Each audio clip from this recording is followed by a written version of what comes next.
It's time for group therapy again, and this time we're dealing with an issue that creates an ethical challenge.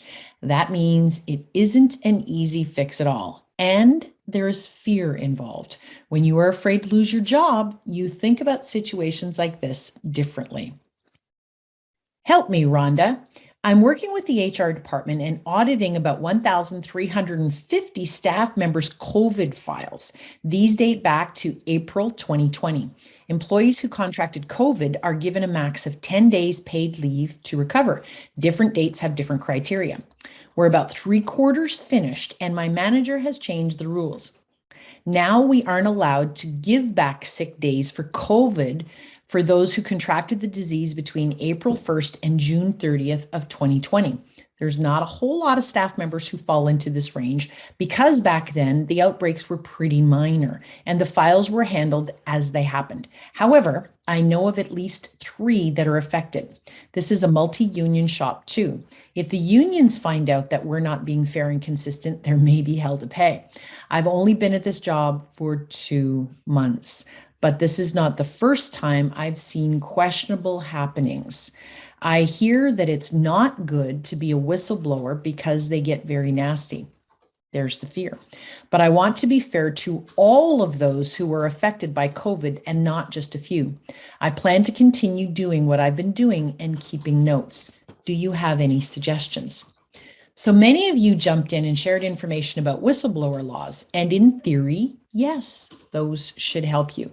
But this is where the fear steps in. Depending on your country, state, or province, they may protect you. But if you're afraid that you will not be protected, it will still make you cautious. Remember, she's only been in the job 2 months, and it is still hard to find another job if that is eventually required. The laws exist in theory, but in reality, we have all heard the horror stories which make us nervous. And I understand that nervous. It's only been 2 months in the job. Now, Wendy Hutchinson from Red Deer, Alberta said that instead of considering yourself a whistleblower, which we already mentioned doesn't work the way that it should work, look at it as advocating for those who are unaware of the rule changes. By being an advocate, you can hopefully put aside some of the fear that the phrase whistleblower conjures up. And an advocate is considered good by all definitions. Bridget Cochran from Edmonton, Alberta shares that if you are in the union, you actually have a duty to report and support your fellow union members. If you're not part of the collective agreement, you have a right to report unfair working practices and inequality. Dana Hoffman from Akron, Ohio reminds you to check the government and union protocols before you do anything. This way, you are certain if the company is following the rules or not. If they are not, you do have a choice to make. But if they are, there is nothing you should do.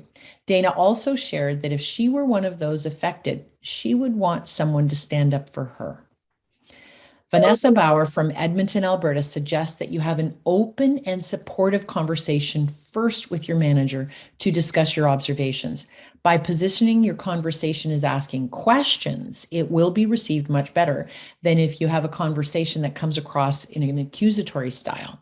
Vanessa goes on to say that since you've only been in the role for 2 months, you could easily frame it as learning or a training opportunity. This approach does leave the conversation open and protects you if there is rationale to explain or support the decision of the company. This also causes onus on your manager to report unethical practices to the leadership if that's the case. And many of you said doing the right thing is the right thing. But there's a nice little twist to this week's video. The situation was resolved before we could get it out to you. And here's what happened. It's a good situation. I won, and it was so easy. I kept on going on my project and found a total of only 8 situations that needed to be fixed.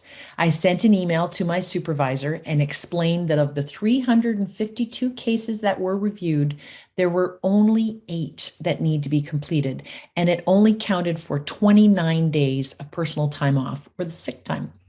Manager came back and said, okay, looked at them and approved. Boom, done. It turns out, according to our reader, that it's not too bad to stand up the boss.